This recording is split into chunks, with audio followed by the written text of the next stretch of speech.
Hello there. Welcome to an introduction to Android development. This is a presentation that I had created for a session earlier this year. I thought of re-recording it for uploading to YouTube. So let's get started. My name is Mithun. I'm a full stack developer based out of Toronto with over 10 years of experience.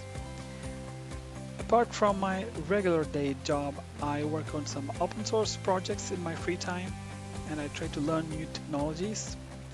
And as an Android team lead, I have worked and managed a small team in my past, in one of my earlier projects. And with that knowledge, I've been able to publish around 7 different apps on the Google Play Store. I've been developing apps for more than 8 years now.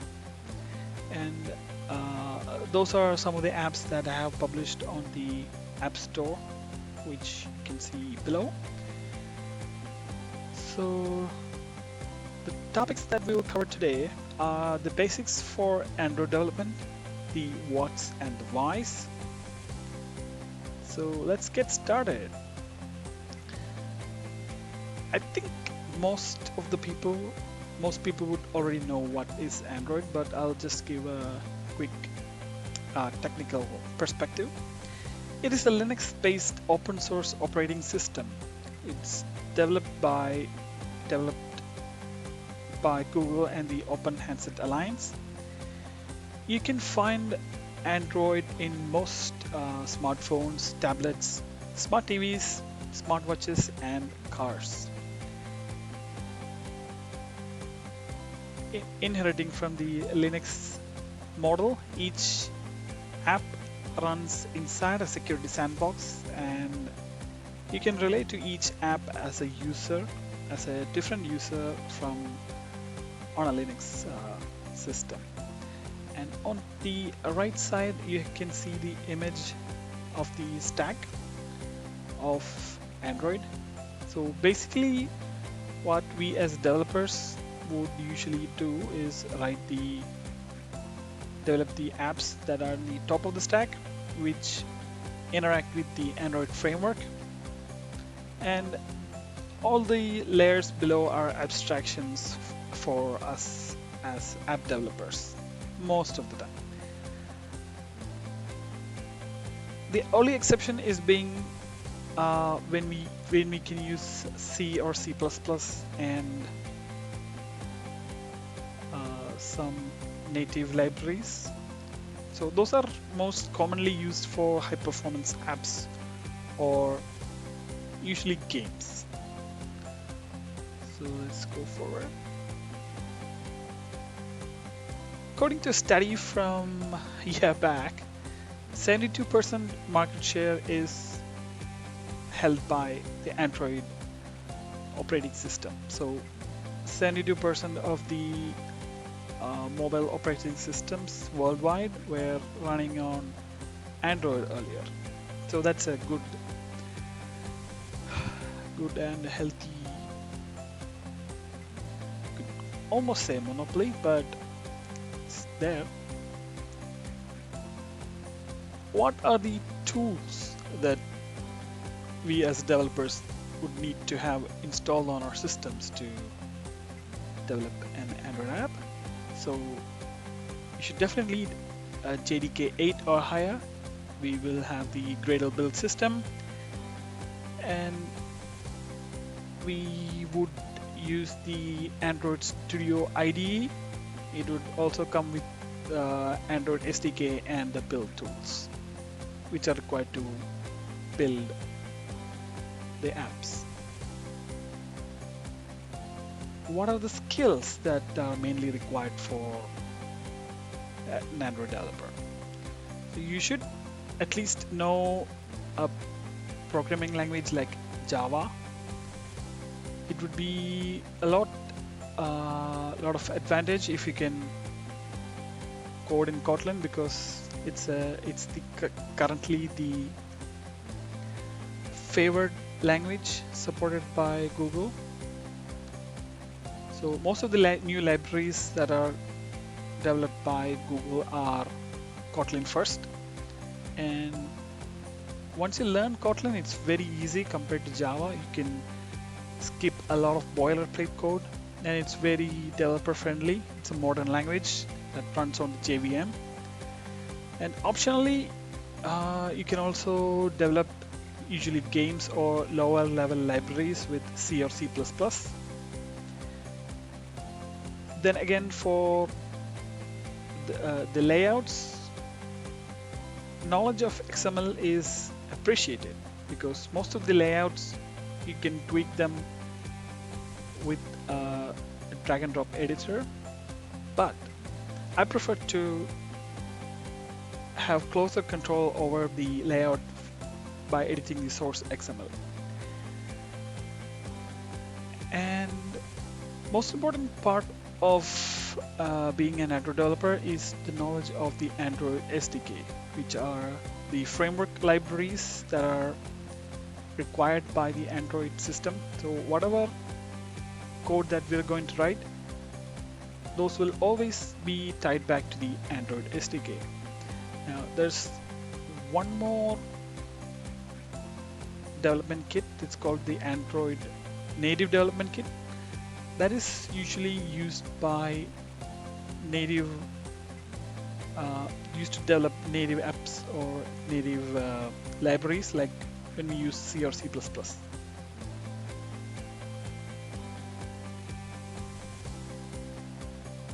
So here we can see how the user interface of an Android app is defined.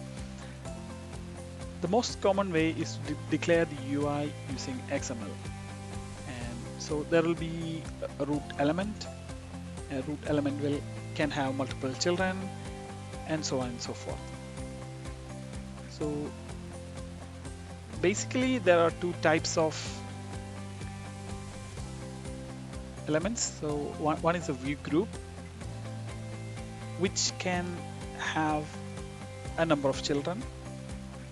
And there are views, which would be like the leaves of a tree. There's also an option to create the UI without XML. You can instantiate all of them at runtime from code, but that is a bit difficult to manage. Certainly it would get very complex when dealing with complex UI. You can probably get away with it if you just have a text box and button or something like that.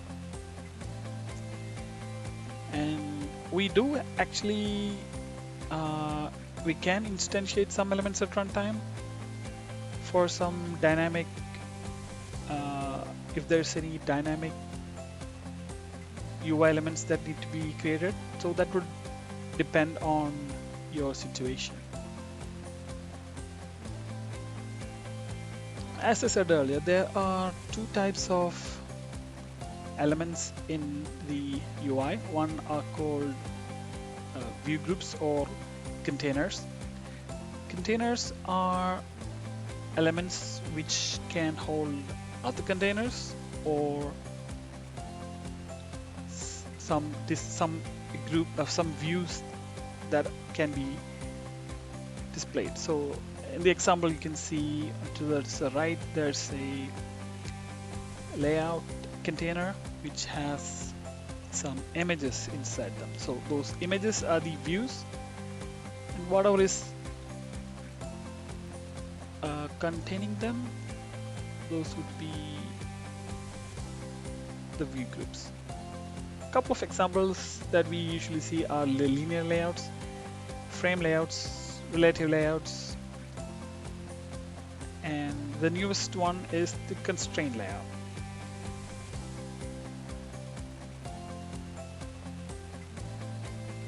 The other UI element that is part of the Android user interface are called widgets. These are basically buttons or text views or whatever you see on the app. So on the right side, you have a couple of examples where you can see an image, text views, buttons, image buttons, etc. So that's all about the user interface, how the different user interfaces are there. Next, we can talk a little bit about the main parts of an Android app, which are activities, fragments, services, intents, and the manifest. These are very important parts of an Android app. So, an activity. Activity is the fundamental part of an Android application. It is what when you launch an app, this is what you actually launch. It's an activity. An activity has a lot of lifecycle methods, so it, it can it can be in the created state, and if you switch to another app, it can go to the on pause state, and when you come back to the app, it will go to the resume state, and you can swipe up and close the app, or when there's need for memory, the Android operating system can kill non-running apps. So the image on the right describes the application lifecycle. And coming to Fragment, a fragment is a lightweight activity. You can kind of think of it as a thread. A fragment can introduce modularity, and we can have it to be reused in different scenarios. For example, if you have a form where you can use it to create a new user, so it'll probably have a username, password, some other details. You can actually reuse that same form when we have another section where we need to edit that same user. So this is probably a crude example of how you can reuse some fragments. Fragments cannot live on their own. They have to be part of an activity. Services. These are some components which can be used to run long-running operations in the background. So, for example, tasks like downloading some data from the internet or performing some calculation. It's not ideal to run these kind of long-running operations on the main thread. Android doesn't like that. If you block the main thread for a long time, the app will be closed. So it's better to move all these operations to a background service, and a service doesn't provide a user interface except for a foreground service, which you might have seen. You could see if you're playing some music in the background and you move to your home screen, you can probably see in your notifications area a control with the songs details. So that would be part of a foreground service. Intents is an abstraction which describes an operation that needs to be performed. An intent is a way in which you can communicate with other areas of your own application. You can communicate with another application, you can even communicate with the Android framework. So this is an intent is a common uh, method to communicate between all of these different scenarios. It's usually used to start an activity. So that could be another activity in your own application, or it could be a different application. You can ask the Android framework to start a service with an intent. You can deliver broadcasts with intents. For on the right side, there's a code snippet, which shows you how we can initiate a phone call using an intent. So basically, we create an intent, we set it to an action dial, and we set the data to the phone number that needs to be dialed. Then we just simply say start activity of with that intent. So when we do that, the Android framework will interpret this intent and it will see, okay, it's an action dial. So it'll pass that data to an existing application on your device, which can satisfy the action dial intent. So you don't need to know which APIs to call to make a dial, or you don't need to know what app is installed which can do this dial, etc. And one of the most important files for an Android app is the manifest file. It has a lot of metadata. It would declare the app's package name, which should be unique when you're trying to publish it to the Play Store. It will list the different components of the applications, like the activities, services, and broadcast receivers, which we discussed earlier. It should also declare whatever permissions that are required by the app. It can also declare any hardware or software features required by the app. For example, if your app requires the use of some sensors, you can declare them here. Now, there are different methods to store data in an app. The most common one the most easiest one is to use the app specific storage. So for each app, there would be a private area where it can store the app's files. This cannot be read by the users or any other apps on the device. Then there's the shared storage where you'll use the SD card. So even the users can see those files, modify those files, and other apps can also read those things. There is an app preferences, which are also specific to that app. It's basically a key value pair storage where you can store and retrieve key value pair information. And finally, there is a database that is provided for each app, and it's an SQLite database for where we can create structured data and do relational database operations. Yes.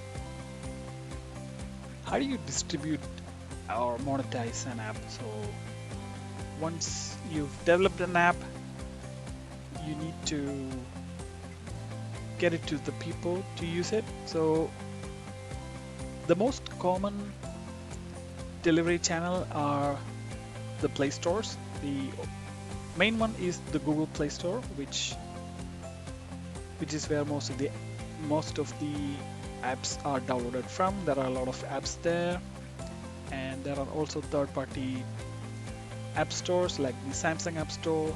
The Amazon App Store is for Fire devices, and there are lots of other app stores, and you can even share the installation files as is, but this is usually not recommended because You cannot verify if they've been tampered or they have any malicious code in them, because the app stores have uh, proven technology to identify any malware.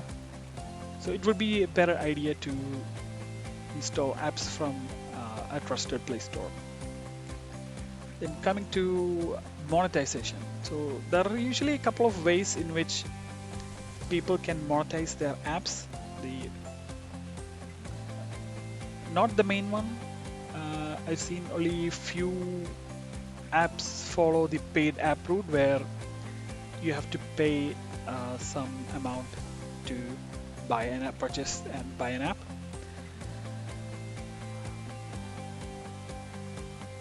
The most common method of monetization and uh, what uh, people usually don't like are advertisements, where we can have some advertisements display in our app. It is kind of distracting for the users, but if it's free app, then you have to monetize some way. Usually for games, what we get is there's the in-app purchases where we can use real world money to purchase something in the game. That is a huge monetization platform. So the app would be free, but the players can choose to purchase some items from the in-app store, which is a good way to make purchases. And there's one more method called subscriptions, where it's similar to in-app purchases, but the users will be charged on every month or something like that for continuing services. So think of it something like you're billing for Netflix or Amazon Prime subscription. It's similar to that. So we have come to the end of the introduction to Android development. This has been a very basic overview. So there are a lot of resources that you can go out and explore. I'll provide some links in the description.